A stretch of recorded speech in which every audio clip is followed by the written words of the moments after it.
हरे कृष्णा। सभी को दंडवत प्रणाम। आप लोगों का श्रीमद् भागवतम की द्वितीय स्कंद के अध्याय 3 में स्वागत है। अध्याय का नाम है शुद्ध भक्तिमय सेवा या हृदय परिवर्तन। तो इसमें हम देख रहे हैं श्लोका नंबर 19। तो उसे हम बीच में छोड़ देते हैं, कंटिन्यू करेंगे, लेकिन पहले मंगलाचरण करेंगे सभी।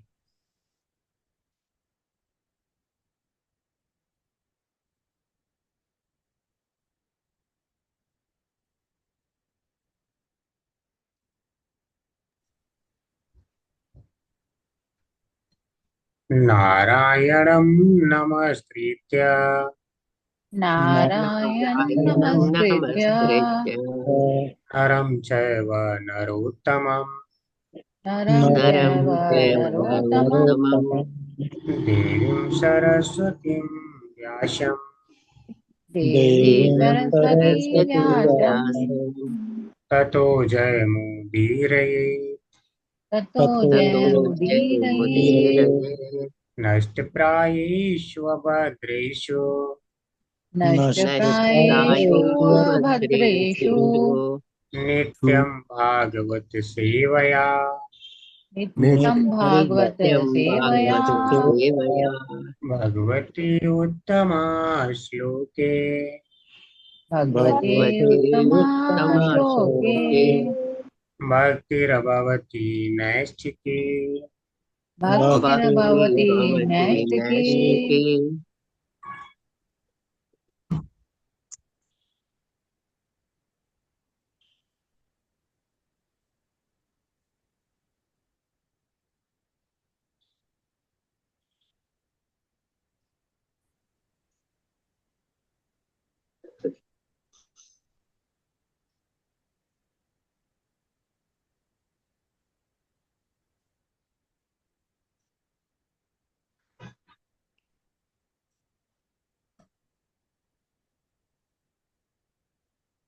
ठीक है, श्लोक रिसाइट करेंगे।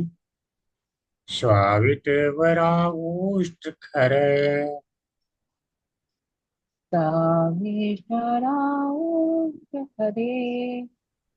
संस्तुतः पुरुषः पशुः संस्तुतः प्रस्तुतः पुरुषः पुरुषः पशुः पुषो नायत कर्णपथोपेतो नायत न कर्णपथोपेतो यत्कर्णपटोपेतो जातु नाम गदाग्रजः जातु जातु नाम नाम गदाग्रजः गदाग्रजः स्वावितवराहोष्ठखर स्वावितकराहोष्टकरे।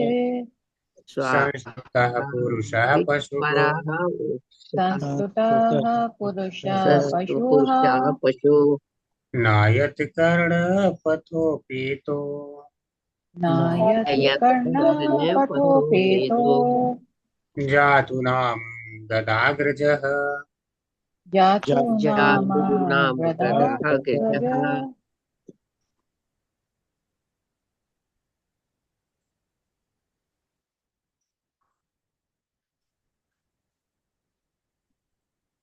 अनुवाद है।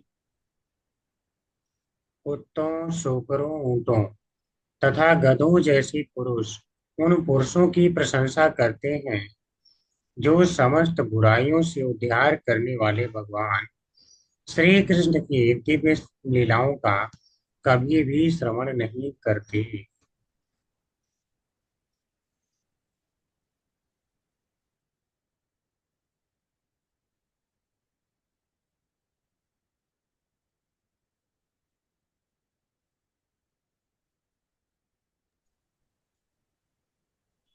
ओम नमो भगवते वासुदेवाय।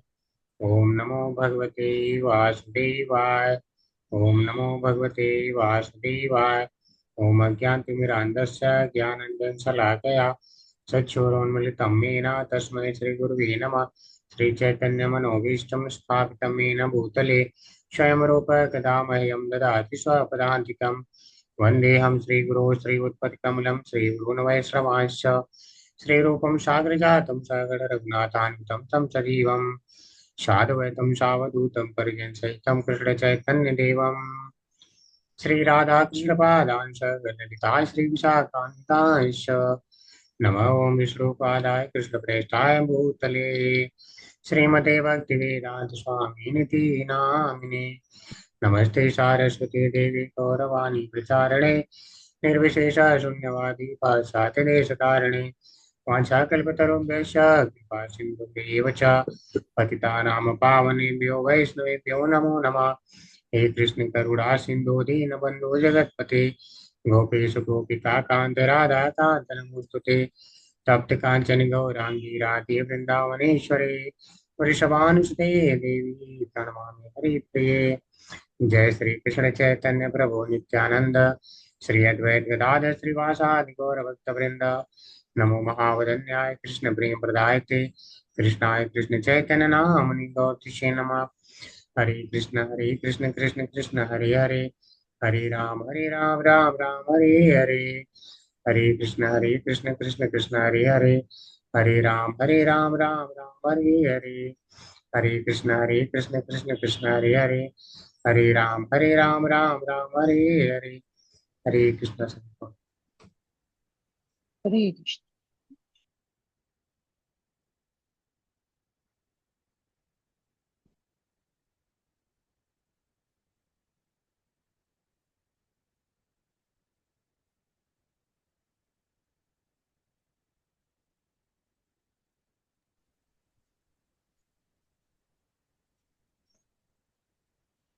तो श्लोका तो सभी लोग कई बार रिसाइट कर चुके हैं, तो हम इसको काफी आगे तक पढ़ भी चुके थे, हम समझेंगे।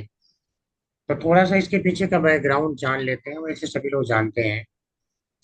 तो यहाँ पे शौनक आदि ऋषि बता रहे हैं कि देखो, जो ऐसे पुरुष हैं भगवान की कथाएं सुनते ही नहीं, तो वे क्या हैं, उनका जीवन ही विफल है।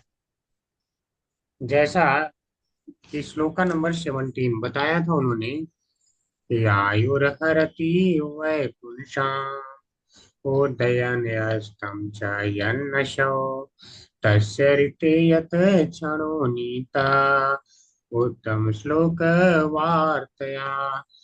बोले जो सूर्य है उदित होते हुए और फिर अस्त होते हुए, इसके बीच में सभी की आयु का हरण कर ले रहा है, अर्थात लोगों की आयु व्यर्थ गुजर रही है, पूरा जीवन ही व्यर्थ जा रहा है। केवल उसको छोड़ के जो भगवान उत्तम श्लोक हैं उनकी कथा इत्यादि में लगा रहता है। तो जो उनकी कथा सुनता रहता है, सुनाता रहता है, उसको छोड़ करके बाकी सबकी आयु व्यर्थ ही जा रही है। जैसा कि हमने कोई एक उदाहरण लिया था कि अगर आईएएस की तैयारी करने के लिए दो लोगों को लगा दिया जाए, एक सो के अपना समय व्यतीत कर दे और एक उसी समय में तैयारी करे, तो लोग कहेंगे अरे तुम तो सो रहे हो, तुम्हारी ना उम्र ऐसे व्यर्थ चली जा रही है। लेकिन जो तैयारी कर रहा है उसको कोई नहीं कहेगा, क्यों? क्योंकि वह लक्ष्य की ओर बढ़ रहा है। तो भौतिक दृष्टिकोण से जब देखा जाता है तो भक्तों का शरीर क्षीण होता हुआ प्रतीत होता है, किंतु वह एक एक दिन अपने लक्ष्य की तरफ रहते हैं। और ये कहा जाए हर समय वह लक्ष्य पर ही है। जैसे ही इस शरीर का त्याग करेंगे वे भगवत धाम में है, जहाँ पे क्या है, शाश्वत शरीर की प्राप्ति है, जिसकी कभी आयु क्षीण नहीं होती। तो जब अपने लक्ष्य की तरफ कोई जाता है तो उसकी आयु को व्यर्थ नहीं कहा जाता है। लेकिन यहाँ पर कहा गया कि ऐसे लोगों की आयु ही व्यर्थ है। फिर 18 में बताया गया कि देखो, अगर आप ये समझते हैं कि नहीं जीवित हो रह रहे हैं तो उनकी आयु ठीक है, तो कहा जाएगा कि इन्होंने अच्छा ही तो गुजार रहे हैं, जीवित तो है ना, जीवित रहना ही उसका फल है आयु का। तो बता रहे हैं देखो, अगर जीवित रहना आप मानते हैं यही फल है, यही श्रेष्ठता है, तो क्या वृक्ष जीवित नहीं रहते? तो प्रश्न था कि क्या वृक्ष सांस लेते हैं? तो उन्होंने बोला देखो, लोहार की धौंकनी तो सांस लेती है, तो और तेजी से लेती है, तो क्या वो श्रेष्ठ है? तो इन्होंने कहा कि क्या, वो तो खाते और पीते नहीं है, और जो है स्त्री संग इत्यादि हमारी तरह नहीं कर सकते। न खादंती न में हंती, ऐसा बोला था। किम ग्रामे पशु करे। तो फिर बोले कि अगर इस प्रकार से आप खाने और स्त्री संग इत्यादि को मानते हैं कि यह मनुष्य के लक्षण है, तो किम ग्राम्य पशु करे, ये तो पशु भी कर रहे हैं। अर्थात आप लोग ऐसे जो लोग हैं पशु के समान ही हैं, और उनकी आयु व्यर्थ जा ही रही है। तो क्या इन पशुओं की कोई प्रशंसा नहीं करता? तो इस श्लोक 19 में बताया गया, इन पशुओं की, कौन से पशु? जिनके कान में भगवान गदाग्रज यानी भगवान श्री कृष्ण की कथा नहीं जाती है, वह पशु के समान ही है, और उनकी स्तुति संस्तुति या उनकी प्रशंसा भी कुत्ते, ग्रामीण सुकर, ऊंट और गधे जैसे पशु ही करते हैं, कोई बुद्धिमान नहीं करता है। तो ये लोग पशु ही हैं। इस बात को हमने देखा था, और हमने देख लिया था कि वह ऊंट, ऊंट के साथ उनकी जो तुलना की गई है। तो आज गधिये के रूप में वे किस प्रकार से हैं, इसका वर्णन हम देखेंगे। हरे कृष्ण माता जी, पढ़ने का मौका दे सकते हैं। हरे कृष्णा गिरिजा माता जी पढ़ें।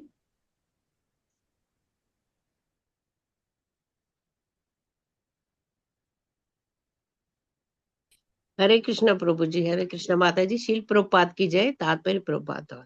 गधा ऐसा मनुष्य है जो सबसे बड़े मूर्ख के रूप में विख्यात है। गधा कठिन श्रम करता है और खुद के लिए बिना किसी लाभ के बारी से बारी बोझ ढोता है। मनुष्य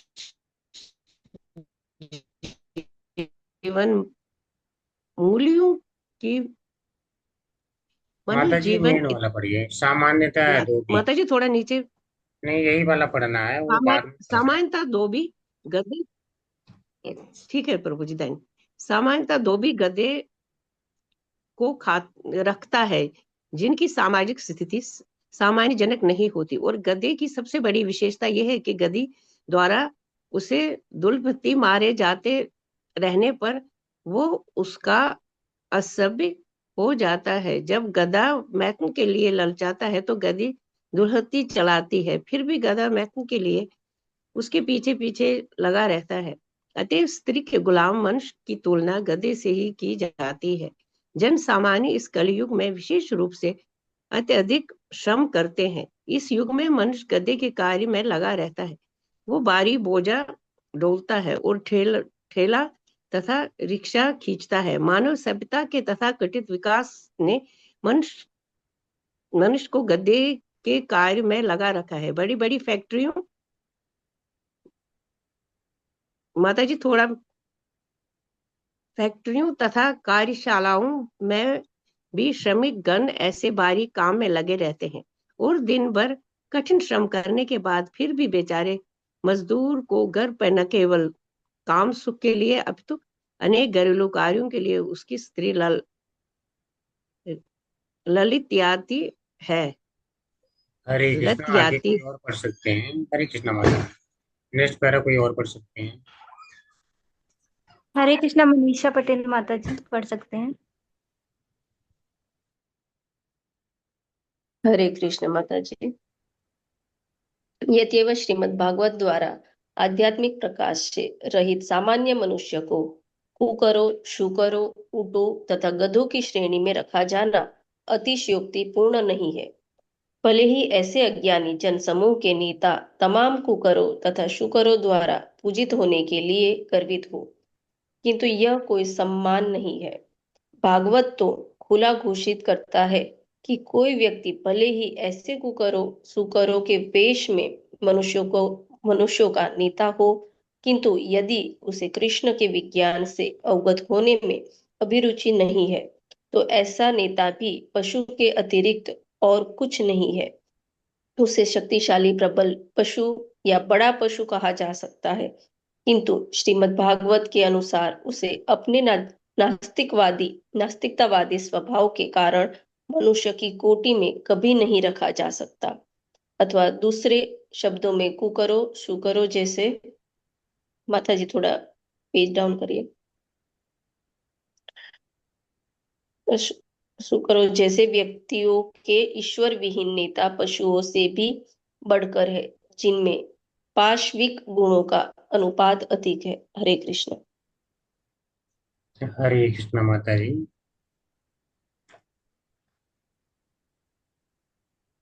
ठीक है, आप ये नोट पढ़ सकते हैं कोई। हरे कृष्ण माता जी। किसी का हैंड रेज नहीं है, चलिए कोई बात नहीं, मैं पढ़ूंगा उसे। तो हम आगे बढ़ते हैं।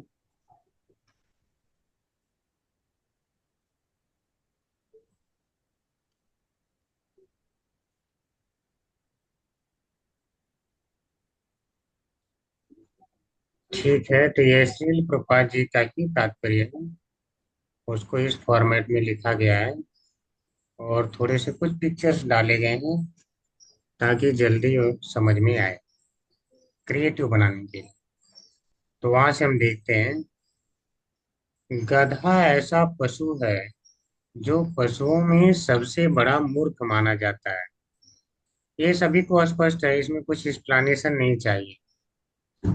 तो यहाँ उन मनुष्यों की तुलना उन गधों से की गई है। अब क्या इसके अंदर गुण है, इसकी हमने व्याख्या जो है किया था। अब हम प्रभुपाद जी के शब्दों में से जानेंगे। गधा कठिन श्रम करता है और बिना किसी लाभ के भारी से भारी बोझ ढोता है। कोई लाभ नहीं है। ऐसा नहीं कि बहुत हरी हरी इसे घास मिल जाएगी या धोबी उसे अन्न खिला देगा, ऐसा नहीं है। जा करके घर पे उसे बांध दिया जाएगा और वही सूखा भूसा खिलाया जाएगा। कोई लाभ नहीं है। जितना वो काम करता है उसके परिश्रम का फल धोबी ही प्राप्त करता है। यानी गधे जैसे लोग हैं जो उनके परिश्रम का फल कोई और ही लेता है। कहने का भाव ये है, इस संसार में भी ऐसे गधे हैं। ऐसा नहीं कि अपने सारा फल पाएंगे। ये नहीं कि मान लो 1 लाख रुपया कमा रहे हैं तो 1 लाख को भोग करेंगे, उसमें भी भोग नहीं कर पाएंगे अगर भोग की दृष्टि से देखा जाए। या तो उनके परिवार को ही कोई खा जाएगा या रिश्तेदार कोई खा जाएगा, या आजकल फ्रॉड चला है जो कहीं से ऑनलाइन फ्रॉड, वो सब जो है पैसे ऐसे चीटिंग से ले ले रहा है। कभी किसी का कुछ व्हाट्सएप पे मैसेज आ जाता है या टेक्स्ट मैसेज आ जाता है, लिंक आ जाता है, लोग क्रिएट कर उसको जैसे ही क्लिक करते हैं उनके खाते से कुछ अमाउंट कट जाता है। कभी कभी तो ऐसा लालच देते हैं कि आप अपना फोन पे ओपन करिए, वहां पे आपको 5,000 रुपये प्राप्त हुए हैं। तो फिर आएगा इसको क्लिक करिए या पैसे रिसीव करने के लिए। जैसे क्लिक करेंगे आप उसका अपना पैसा उसके खाते में ट्रांसफर कर देंगे। तो कुल मिला जुला के जो गधे हैं, चाहे चीटिंग से चाहे प्रेम रूपी चीटिंग से, उनका कोई और ही लाभ लेता है। वो लाभ नहीं ले पाते, सूखा भूसा ही उनके नसीब में है। अब देख सकते हैं गधे का हाल क्या है।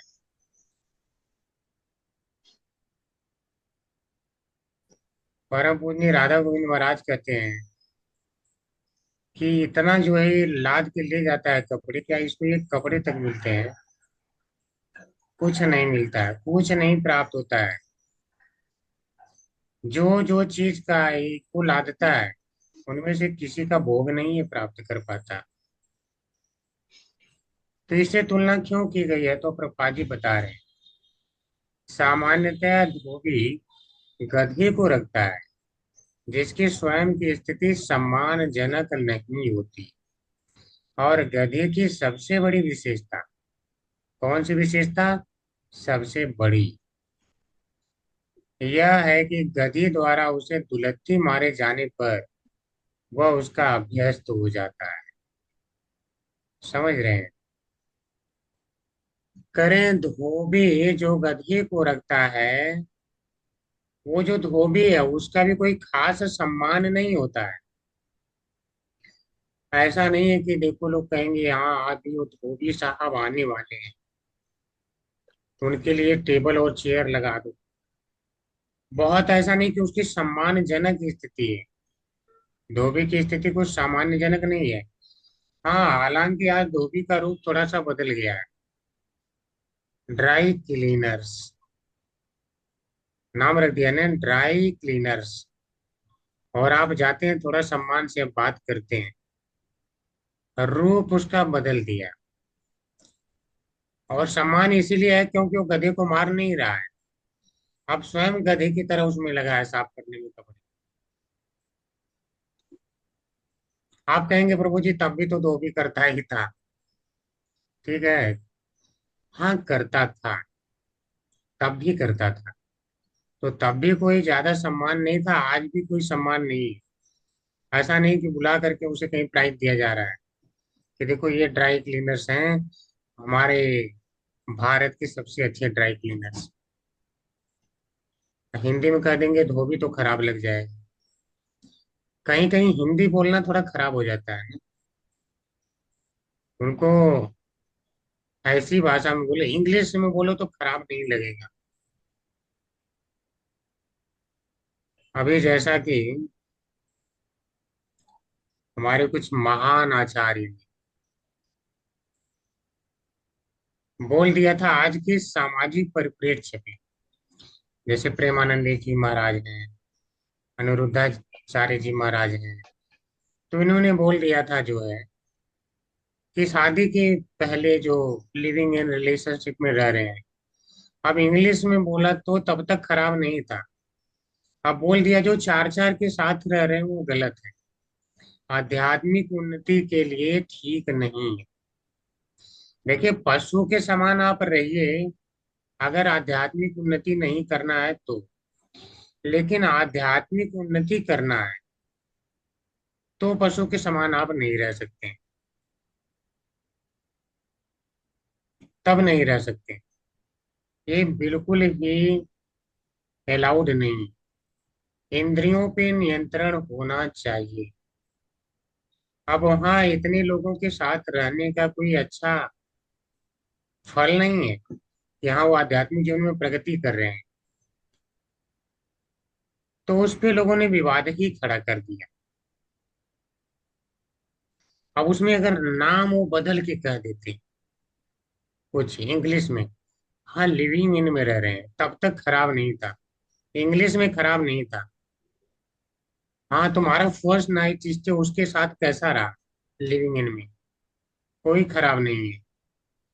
अगर हिंदी में कह दिया हाँ जो चार चार के साथ रही तुम तो कैसा रहा, या रहे हो, पुरुष को ही कह दिया भाई कैसा रहा आपका, तब खराब लग जाए। तो कुछ कुछ भाषा होती है जो लोग उसको सहन नहीं कर पाते,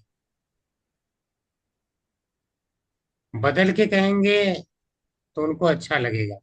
तो आज अगर बदल के कहा जा रहा है तो ऐसा नहीं कि व्यक्ति बदल गया है, बस एक ही काम में बदल गया कि वो गधे नहीं रख रहा है, तो इसलिए पोजीशन अच्छी होगी।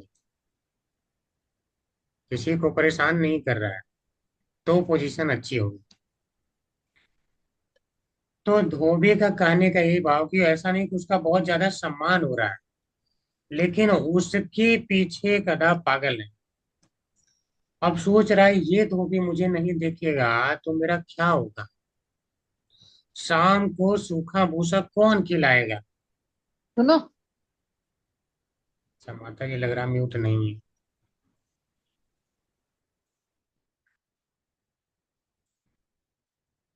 ठीक है, तो इसलिए वो परेशान है।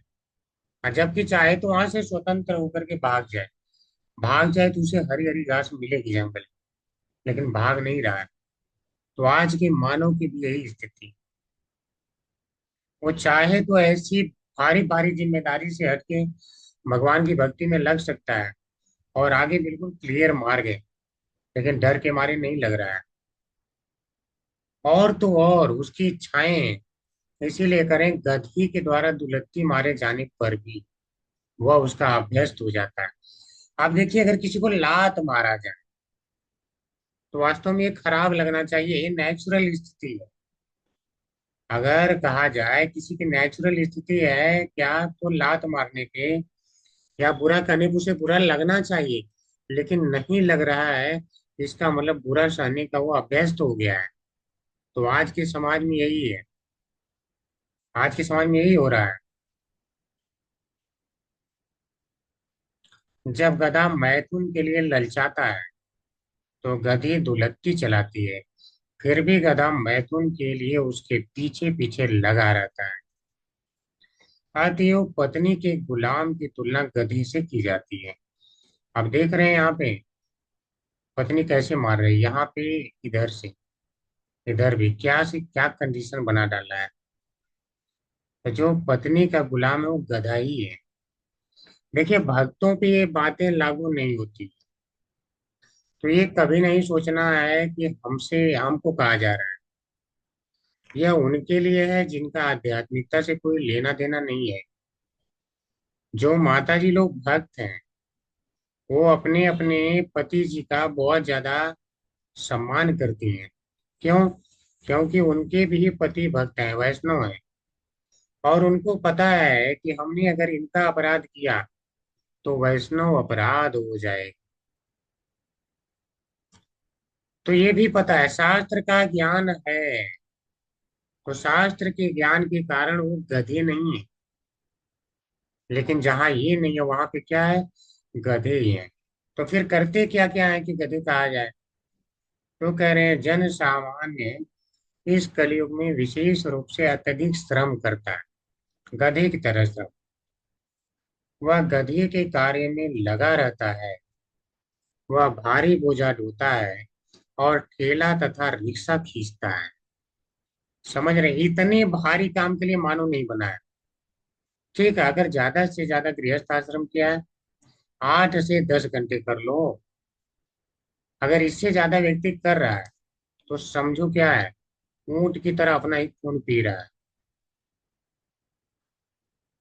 मानव सभ्यता के तथाकथित विकास ने मनुष्य को गधे के कार्य में लगा रखा।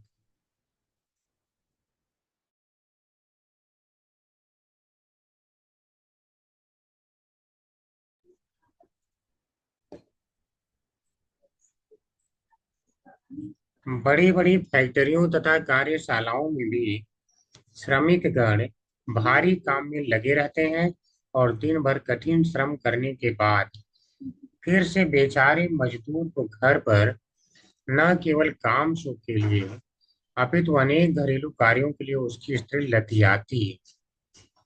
अब समझ रहे हैं, वहां भी इतना 12 घंटे 14 घंटे 18 घंटे काम करके जब घर पहुंचता है तो स्त्री क्या करती है, वो अलग बताएगी प्लान। कब जो है कुछ ऐसा बोलेगी जिससे उसको खराब लगे। और ज्यादातर तो आप देख रहे होंगे स्त्रियां खाते समय बोलती हैं,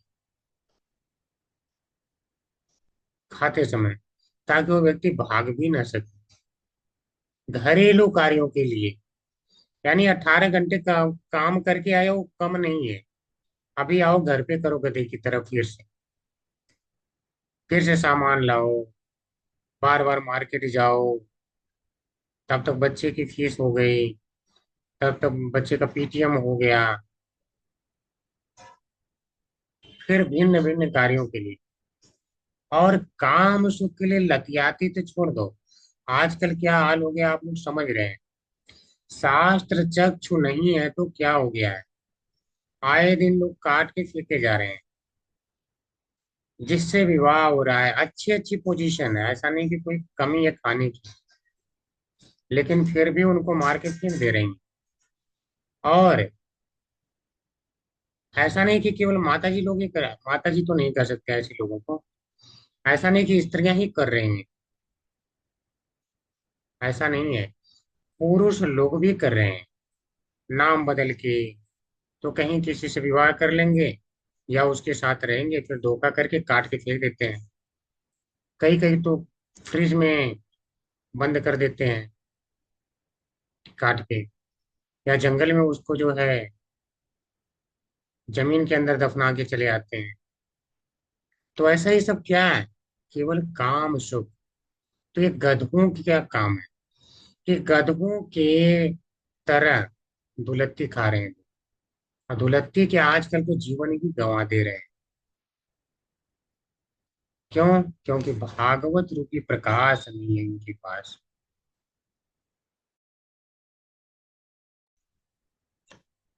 तो इसीलिए प्रभुपाद जी कह रहे हैं, अतएव श्रीमद् भागवत द्वारा आध्यात्मिक प्रकाश के बिना सामान्य मनुष्य को कुकरों, शूकरों, ऊंटों तथा गधों की श्रेणी में रखा जाना अतिशयोक्तिपूर्ण नहीं है।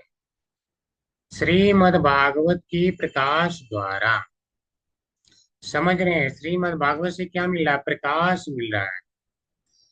तो वास्तव में ये लाइन आपको तब समझ में आएगी जब आप जानेंगे ऋषियों का छठा प्रश्न क्या था। तो मैं अनम्यूट को ऑप्शन देता हूँ, कोई बताना चाहेगा? हरे कृष्णा। ऋषियों का छठा प्रश्न था क्या?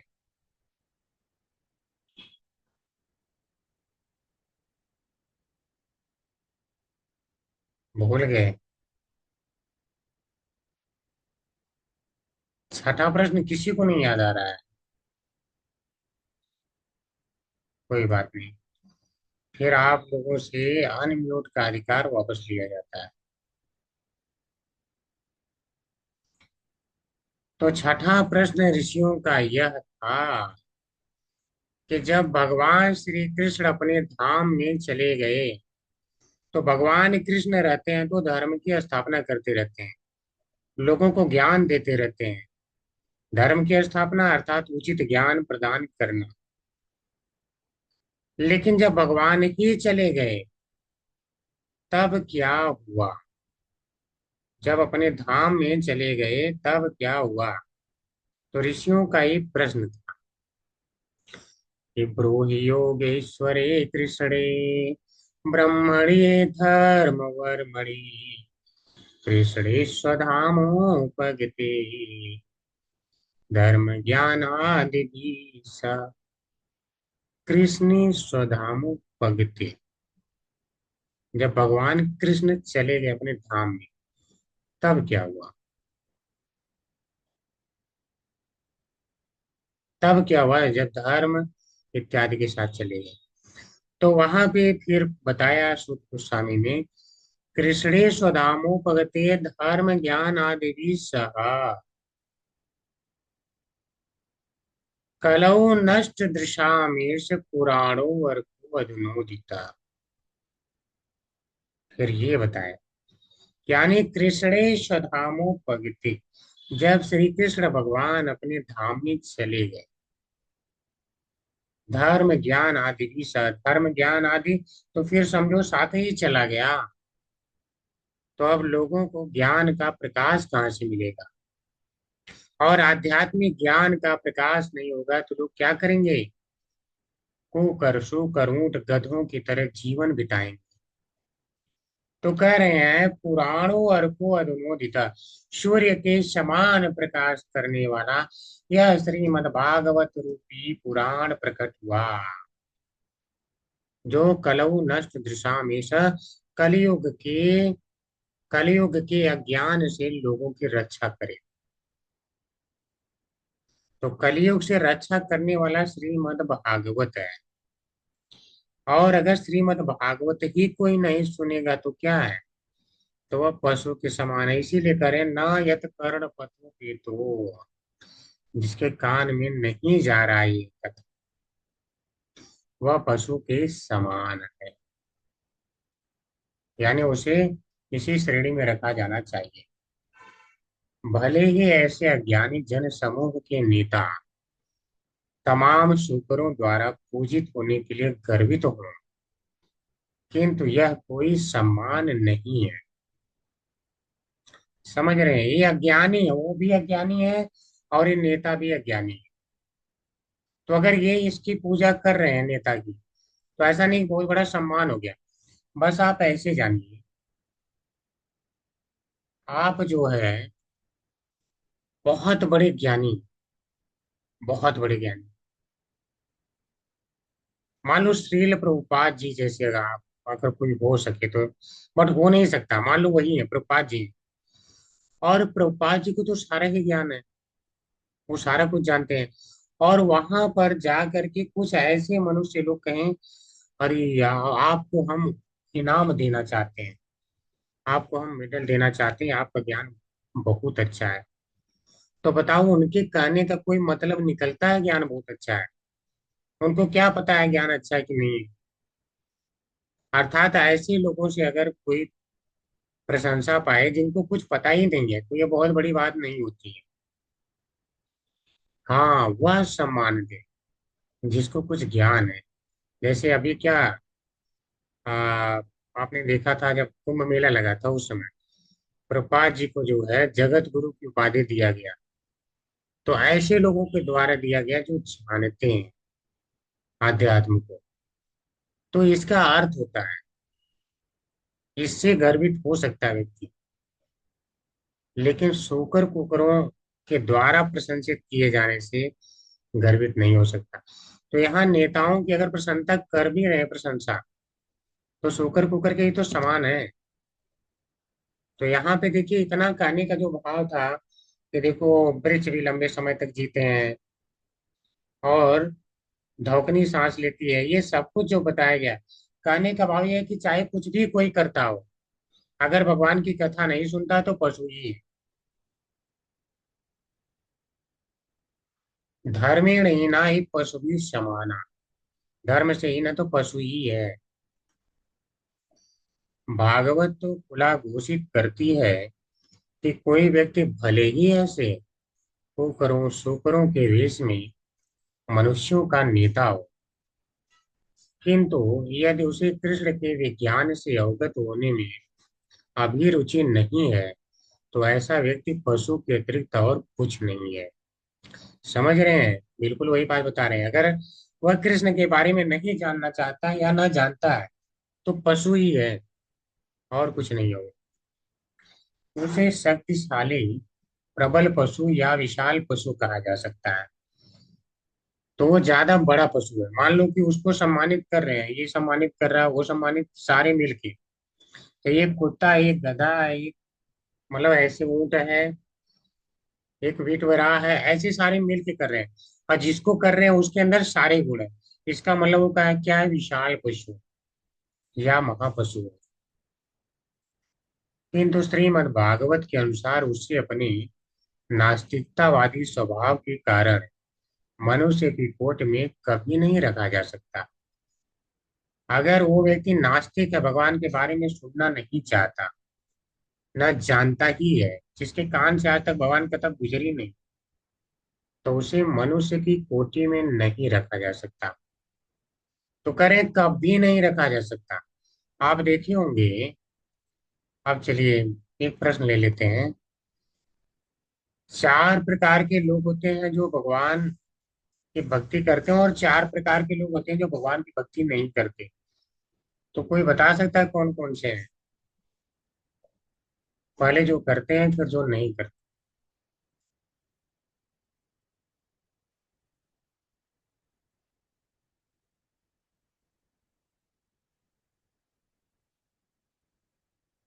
लग रहा है सब कुछ ज्ञानी। ज्यादा लीन है, इतने हरे ज्यादा। कृष्ण प्रभु। हरे जो कृष्ण। भक्ति करते हैं अर्थ अर्थात ज्ञानी और जिज्ञासु है।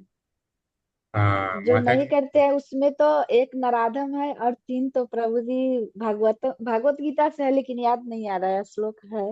ये चलिए माता जी ने कुछ बताया। मुझे तो ये लग रहा था कहीं मैं तो म्यूट नहीं हूँ। तो जो न भक्ति नहीं करते वो है नराधम, मूर्ख। हाँ, और जो विज्ञानी होता है वो भौतिक विज्ञानी, वो ठीक है, कोई बात नहीं है। जितना आ रहा आप लोगों ने बताया, इसका अर्थ है आप लोग ध्यान से सुन रहे हैं, इसलिए कुछ बता पा रहे हैं।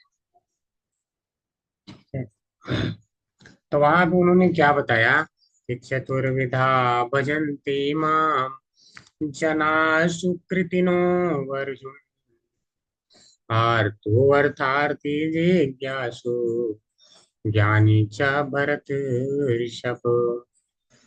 तो ये जो भगवान की भक्ति करते हैं वह सब क्या सुकृतिनो अच्छे कर्म करने वाले, अच्छे कर्म करने वाले हैं।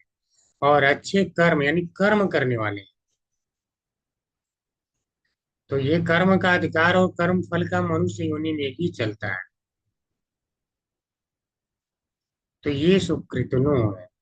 लेकिन जो भगवान की भक्ति नहीं करते, भगवान ने क्या कहा, न माम दुष्कृतनो मूढ़ा प्रपदन्ते नराधमा मायापहत ज्ञाना आसुरं भावम् आश्रिता।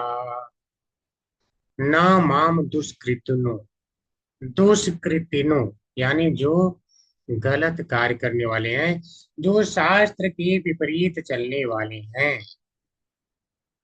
सुकृतनो शास्त्र के अनुसार चल रहे हैं, दुष्कृतनो शास्त्र के अनुसार नहीं चल रहे हैं। और मूढ़ा, ये दुष्कृतनों में कौन कौन से आते हैं, मूढ़ा। पहला तो मूर्ख है, यानी गधा ही है। तो भगवान ही कह रहे हैं मूर्ख। जो भगवान की भक्ति नहीं में नहीं करता, भगवान ने पहले कर दिया, मूढ़ा वो मूढ़ ही है, इंसान है ही नहीं। और अगर नर भी उसे कह लो तो केवल नर नहीं कह सकते उसे, वो प्योर नर नहीं है, नर दिख रहा है। तो नराधमा, नर में अधम है, बिल्कुल नीच है, बिल्कुल निम्न है। अधम, आप समझ रहे हैं कितना मतलब नीचे है। तो वैसा है। और ऐसा क्यों हो गया, माया प्रहत ज्ञान, माया के द्वारा उसका सारा ज्ञान हर लिया गया है। और आशुरम भाव आश्रिता, आशुरम यानी नास्तिकतावादी।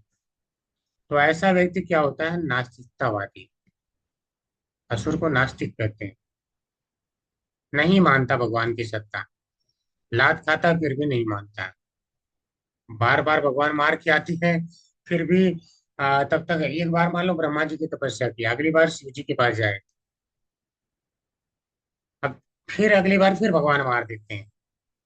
फिर भी उसके समझ में नहीं आता है कि भगवान तो भगवान होते हैं, मान लो ना कि भगवान से कोई जीत नहीं सकता है। इन नास्तिक हैं, भगवान की सत्ता को नहीं मानना चाहते, बार बार चैलेंज करना चाहते हैं, भगवान होता ही नहीं है। सामने दिख रहे हैं कि भगवान है, अब जैसे दुर्योधन देख रहा है कि भगवान है, लेकिन नास्तिकतावादी है, तो मान नहीं रहा है। तो मानने से, नहीं मानने से क्या होगा, परिणाम भुगतना पड़ेगा। आप मत मानो कि ये जहर है कोई चीज और आप खा लो, तुम मरोगे ना। अब बोलो मैं तो नहीं मानता जहर है, तो मत मानो, खाओ फिर, मरोगे ही। तो इसी प्रकार से जो भगवान है, आपके नहीं मानने से ऐसा नहीं हो जाए कि भगवान नहीं है, काम तो होगा ही होगा, मारे जाएगा व्यक्ति। हिरण्यकश्यप अब नहीं मान रहा है, वरदान प्राप्त कर लिया। आज तो वह लोग कहते हैं कलयुग आ गया है, कलयुग में अभी उतनी बुरी स्थिति नहीं आई है। हिरण्यकश्यप ने हर जगह से भगवान विष्णु की मूर्ति हटवा दिया था, जितने जगह विग्रह थे सारे हटवा दिया था। आज वैसी स्थिति अभी नहीं आई है। आज अगर सारे भक्त चाहें तो मिल करके नास्तिकों का मुकाबला कर सकते हैं, सारे चाहें तो कर सकते हैं। लेकिन जब भक्त नहीं बिल्कुल कर पाएंगे तब भगवान आते हैं।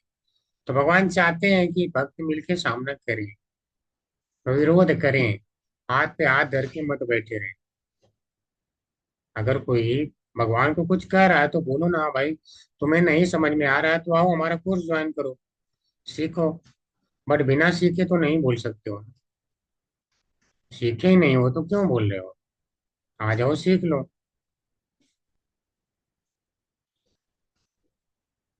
अथवा दूसरे शब्दों में कुकरों शुकरों जैसे व्यक्तियों के ईश्वर विहीन नेता पशुओं से भी अधिक बढ़कर हैं, जिनमें पाशविक गुणों का अनुपात अधिक है।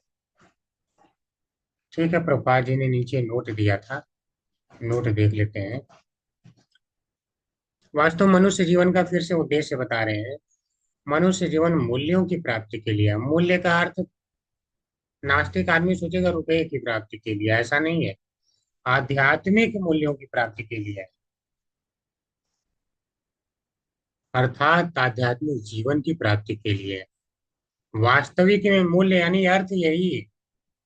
आपने देखा होगा जब सद्य मुक्ति और क्रम मुक्ति का वर्णन किया गया था, तो क्रम व्यक्ति में ऐसे परिभ्रमण तत्र न विन्दति अर्थान, सारे लोकों में भ्रमण किया योगी, लेकिन उसको वास्तविक अर्थ नहीं मिला कि जहां पे वह रुक सके हर जगह। और ऐसे करते करते पूरा ब्रह्मांड क्रॉस कर गया, जाके पहुंचा महाविष्णु के लोक, तब जाके उसको वास्तविक अर्थ मिला। तो भगवान ही वास्तविक अर्थ है। तम सत्यम आनंद निधिम बचेत, उन भगवान जो सत्यम आनंद निधि में, उनका ही भजन करना चाहिए, वही वास्तविक अर्थ है। तम निर्वृतो नियतार्थो भजेत, नियत अर्थ वही है जिनको प्राप्त करना है। यह जीवन अर्थदम अर्थात मूल्य प्रदान करने वाला है। और जीवन का सबसे बड़ा मूल्य क्या है? यह है भगवत धाम वापस जाना। तो जीवन का मूल्य देखिए, कुछ अगर हम कहीं देते हैं पैसा तो उसके बदले में कुछ लेते हैं, तब तो आदमी बुद्धिमान कहलाएगा, अन्यथा मूर्ख कहलाएगा। हम पूरा जीवन इस संसार में मनुष्य के रूप में गुजार दिए, पूरा शरीर समाप्त कर दिए, तो शरीर जब समाप्त कर दिए तो कुछ मिलना नहीं। अगर जो इस शरीर को समाप्त करके कुत्ते बिल्ली का शरीर प्राप्त कर रहा है, मूर्ख ही कहलाएगा। शरीर को समाप्त करने के बाद वास्तविक मूल्य भगवत धाम मिलना चाहिए। तो इसीलिए भगवान कहते हैं, भगवत गीता 8.15 में इंगित हुआ है, यानी भगवत धाम वापस जाना। मामुपेत्य तो पुनर्जन्म दुःखालयम् अशाश्वतम् नाप्नुवन्तु महात्मान संसिद्धिं परमां गता। यानी जो महात्मा लोग हैं वह मेरा धाम एक बार प्राप्त कर लेते हैं, तो इस जो दुख आलय में अशाश्वतम जगत है इसमें नहीं आते हैं। यानी वहीं जाना ही मेन टारगेट। मनुष्य के स्वार्थ का लक्ष्य भगवत धाम वापस जाना होना चाहिए। गधा अपना हित नहीं पहचानता, पहचान जाए तो भाग जाए। वह दूसरों के लिए कठिन श्रम करता है। जो व्यक्ति मानव जीवन में अपने निजी हित को भूलकर केवल दूसरों के लिए ही कार्य करता है, वह गधे के समान है। समझ रहे हैं? ऐसा व्यक्ति केवल गधे के ही समान है। ऐसा नहीं कि हमें दूसरों के लिए ही केवल जीना है, जीना है तो बस दूसरों के लिए। आप फिर पुण्य कमाएंगे ना, पुण्य प्राप्त करके क्या है? क्षीणे पुण्य मर्ते लोकम विशन्ति, पुण्य समाप्त हो जाएगा तो फिर तो यहीं आना पड़ेगा, तो व्यक्ति मूर्ख ही कहलाएगा। ब्रह्मवर्त पुराण में कहा गया है, आशीतिम चतुरश्चैव लक्षांस्तान् जीवजातिषु भ्रमद्भि पुरुषै प्राप्य मानुष्यं जन्म पर्यायात् ततप्यलभताम जात तेषाम् आत्मा विना विमानिनान् वराकारां वनाश्रित्य गोविंद चरण द्वयम्। तो अर्थ है, मानव जीवन इतना महत्वपूर्ण है कि स्वर्ग लोक के देवता भी कभी कभी इस धरा पर मनुष्य देह की कामना करते हैं। समझ रहे हैं कितना मनुष्य का जो शरीर है कितना इंपॉर्टेंट है। स्वर्ग लोक के देवता भी चाहते हैं मनुष्य का शरीर प्राप्त हो जाए, और यह ब्रह्म वैवर्त पुराण में लिखा है। क्यों चाहते हैं? क्योंकि मानव शरीर में ही मनुष्य भगवत धाम को सरलता से वापस जा सकता है। केवल यहीं से वापस जा सकता है, सरलता से। हाँ, आपको ये कहेगा कि देवलोक से नहीं जा सकता, देखो देवलोक में इतने ज्यादा भोग है ना, तो व्यक्ति भोगने के चक्कर में ही रह जाता है। भोगने के चक्कर में फिर भोगने वाली जो यहाँ पे आ जाता है, ठीक है, मर्त्यलोक में आ जाता है। चाहे तो वहां से ऊपर जा सकता है। आपने देखा था योगी भिन्न भिन्न लोगों को होते हुए गया था। तो जब योगी भिन्न भिन्न लोगों को होते हुए गया, लेकिन कहीं आसक्त नहीं हुआ था। लेकिन हर व्यक्ति ऐसा ना हो कि आसक्त ना हो। लोग वहीं पे आसक्त हो जाते हैं। आसक्त होने के कारण फिर वहीं फंस जाते हैं, फिर नीचे आना पड़ता है। चाहे तो वहां से ऊपर जा सकते हैं, ऐसा नहीं कि ऊपर नहीं जा सकते। भगवत धाम वहां से, कि ब्रह्मलोक से कोई जा ही नहीं सकता है। गया था ना योगी, क्रम मुक्ति में आपने देखा है, तो जा सकता है। और इसको आपने पढ़ा था, पहले अध्याय का ही शायद लास्ट श्लोक का था, या दूसरे अध्याय का लास्ट श्लोक का। सा सर्वधीवृत्यनुभूत सर्व आत्मा यथा स्वप्न जानी चितेक तम सत्यमानंतनिधिं भजेत नान्यत्र सज्जेत यत्यात्मपातः। तो जो भगवान सत्यमानंद निधि है, वास्तविक निधि यानी खजाना भगवान है, आप उनका ही भजन करिए। नान्यत्र सज्जेत, कहीं और आपको आसक्त नहीं होना है, किसी और लोक की त्याग में आसक्त नहीं होना है। आसक्त हो जाऊंगा तो क्या होगा? तो करें यत आत्मपाता, उससे आपका पतन हो जाए, फिर नीचे आ जाओ। समझ रहे हैं? प्रभा जी एक एक लाइन लिखे हैं तो सब शास्त्र से ही लिए हैं, लेकिन हर जगह श्लोक नहीं लिख सकते हैं। समझ रहे हैं? तो हमको ध्यान से पढ़ना पड़ेगा ताकि हम समझ जाएं तो प्रभा जी कहाँ से लिख रहे हैं।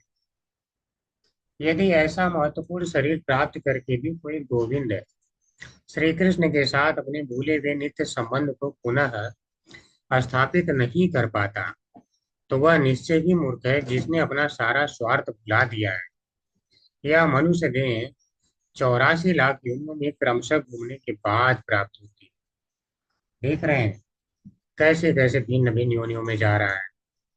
यहाँ देखिए कैसे कैसे पशु हैं जिन्हें हम देखे नहीं है, ऐसे ऐसे कीड़े मकोड़े जिन्हें हमने देखा नहीं है, आज हम नाम तक नहीं जानते, देखे नहीं है।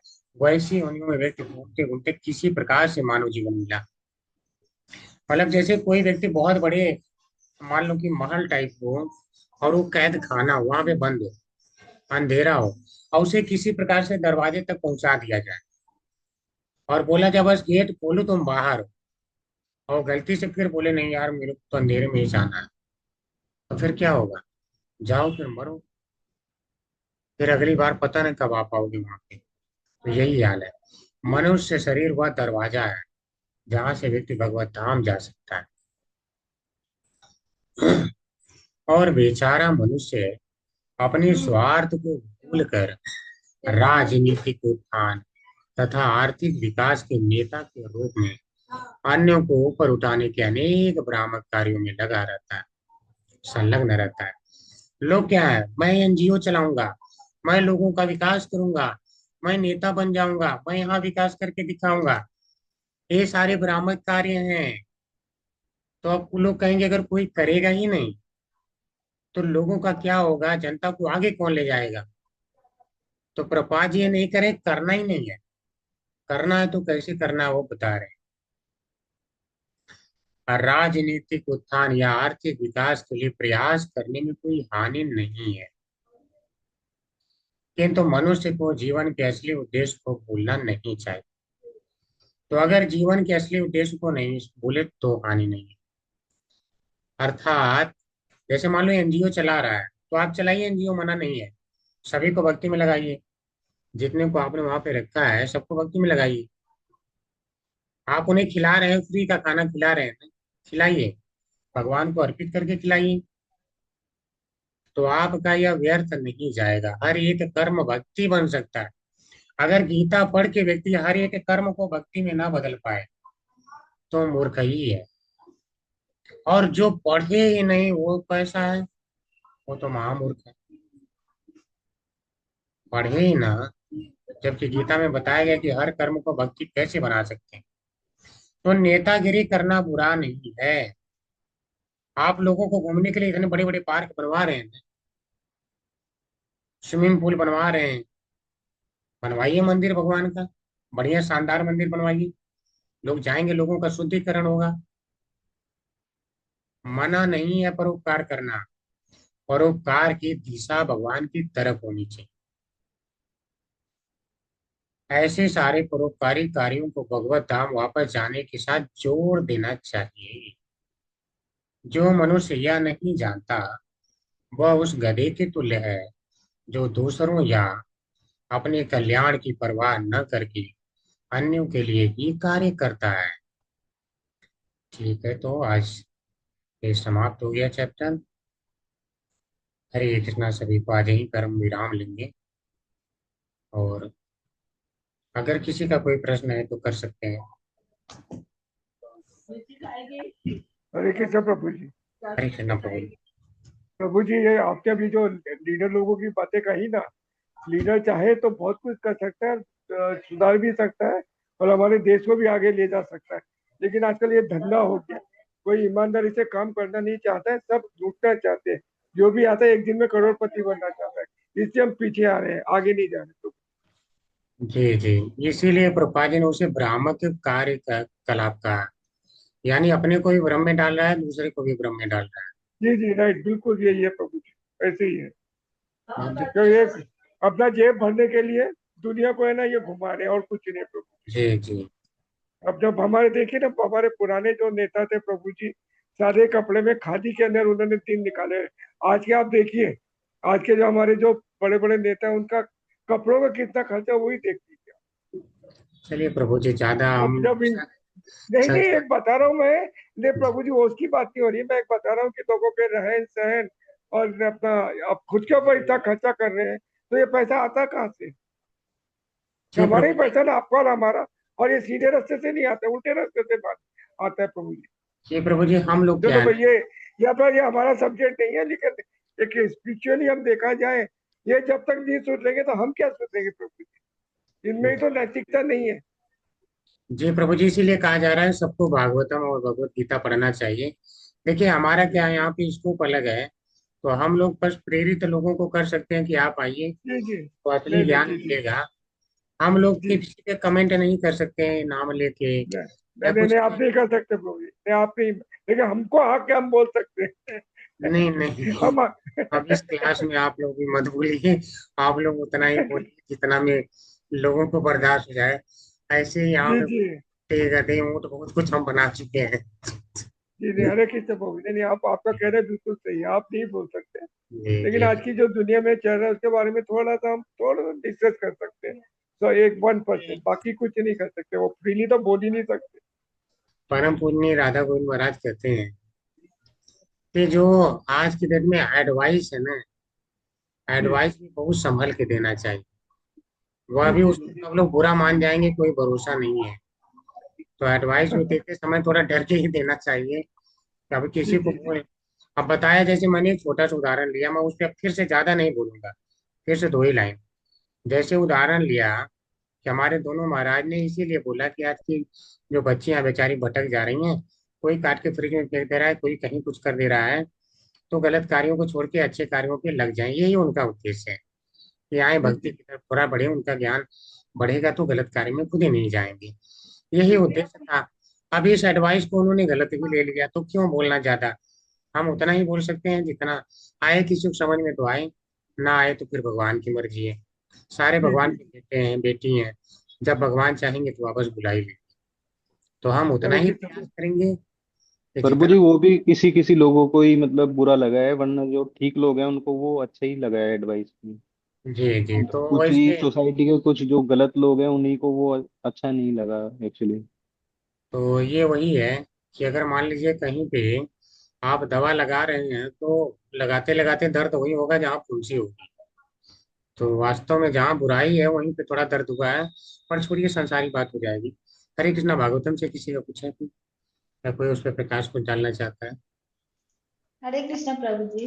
हरे अगर कोई भक्त है और कोई काम कर रहा है, नौकरी कर रहा है, अगले उसको पद प्रतिष्ठा का मतलब लोभ हो गया, तो उसको कैसे समझे? तो अभक्त है उसके लिए प्रभुपाद बता दिए कि कुकर सुकर की जैसी जिंदगी है। लेकिन अभी कुछ भक्त भी है जो भी काम करते थे, सोचते हैं कि भक्ति कम हो लेकिन मेरा यहाँ पदवी बढ़ जाए। जी माता जी, आप सही कह रही हैं। तो यह भी एक भटकने वाला हो जाता है।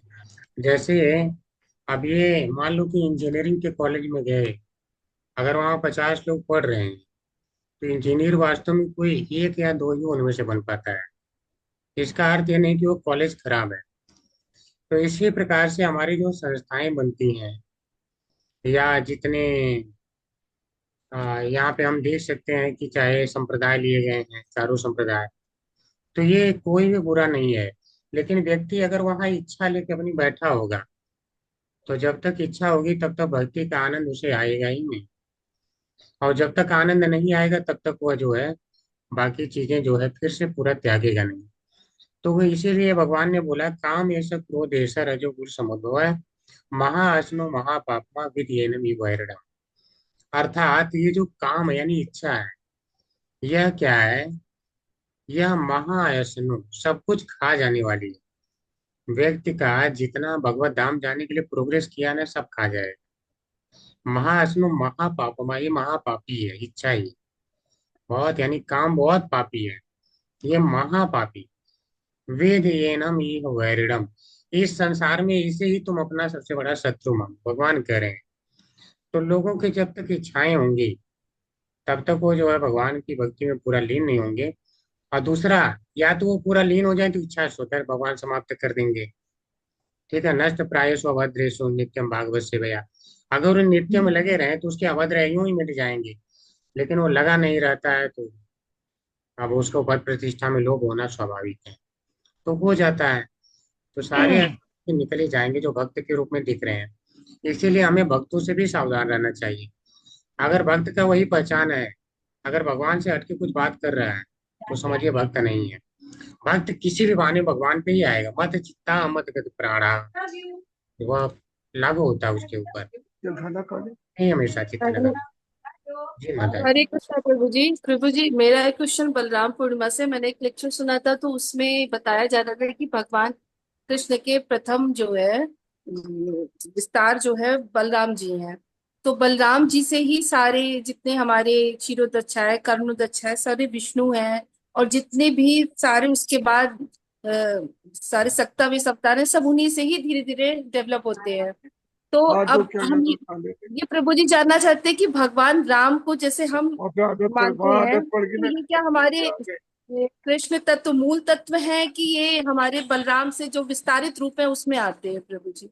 बलराम से विष्णु विस्तारित तत्व में आते हैं, विष्णु से आए हैं।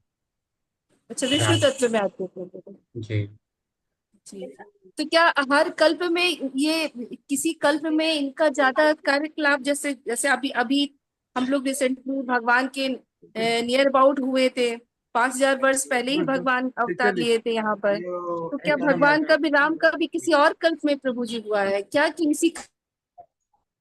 हरे कृष्णा, कोई और भी बोल रहे हैं तो केवल माता जी बोले। जी रश्मि माता जी फिर से बोलिए। हरे कृष्णा प्रभु जी। प्रभु जी जैसे कि कहा जाता है कि भगवान हमारे 5,000 वर्ष पूर्व ही हुए थे, तो वो जो है हमारे बहुत नियर अबाउट है, इसी कल्प में अवतार लिए थे मूल तत्व वाले भगवान। लेकिन भगवान राम के लिए कहा जाता है कि प्रभुपाद, कभी मैंने कहीं कि कहीं और किसी और कल्प में हुए थे। तो क्या ये इसी कल्प में नहीं है भगवान, कि इस कल्प में भी हुए हैं और उस कल्प में भी हुए हैं? देखिए, भगवान की जो लीलाएं वो नित्य ही चलती रहती है, किसी न किसी जगह तो चलती ही रहती हैं, किसी न किसी ब्रह्मांड में। हाँ, 3 कल्प पहले की बात बताते हैं कि उसमें जो है भगवान राम आए थे, तो वो कथा अभी तक हम लोग सुन रहे हैं। अच्छा और अच्छा। फिर भगवान ऐसा हर जगह लीलाएं चलती रहती हैं। तो जैसे किसी न किसी ब्रह्मांड में चलती रहती है, तो वहां से अब जब लीलाएं लिखी जाती है तो यहाँ पे कभी कभी क्या है ना, कि जो यहाँ हुआ है वो वाला रहता है, कुछ किसी अन्य ग्रह पे हुआ है वो रहता है। तो हमसे कुछ कुछ लीलाएं जो मैच नहीं खाती, तो हमको लगता जी है कि ये कल्पना होगी। अब जैसे तुलसीदास जी का जब रामचरितमानस पढ़ेंगे, तो उसमें रावण को कई प्रकार से पैदा होना बताया गया है। कभी कोई रावण बन गया, कभी कोई, जो पढ़ेंगे वो जानेंगे। तो उसमें भिन्न भिन्न कल्प के कारण ही कल्प भेद हो जाते हैं। तो ये नित्य लीलाएं चलती ही रहती हैं, तो हमको क्या लीलाओं की केवल सार को ग्रहण करना है, वो कब हुई है इस पे नहीं। अब जैसे भगवान श्री कृष्ण आए, बाध्य नहीं है भगवान, वो कभी भी आ सकते हैं। महाप्रभु चैतन्य के रूप में आ गए, तो क्या कोई है। चैतन्य जी का वर्णन भी था, तो लोगों को ब्राह्मण जो वास्तव में उनको पता है कि भगवान आने वाले हैं, तो बाकी लोग तो शास्त्र पढ़ के ही नहीं जान पाते कि कहाँ लिखा है कि भगवान आने वाले हैं। तो भगवान बाध्य नहीं है, ऐसा नहीं कि शास्त्र में नहीं लिखा है तो फिर नहीं आएंगे, वो आ भी सकते हैं, तो वो कभी भी आ सकते हैं जब उन्हें लगेगा, क्योंकि मुख्य उनका कार्य होता है धर्म की स्थापना करना। अपने एक भक्त के लिए भी आते हैं, जैसे प्रहलाद के लिए आए, तो वो आते रहते हैं, तो ये भिन्न भिन्न कल्पों में आ जाते हैं, तो उसमें हमें कंफ्यूज नहीं होना है। ठीक बात है ये।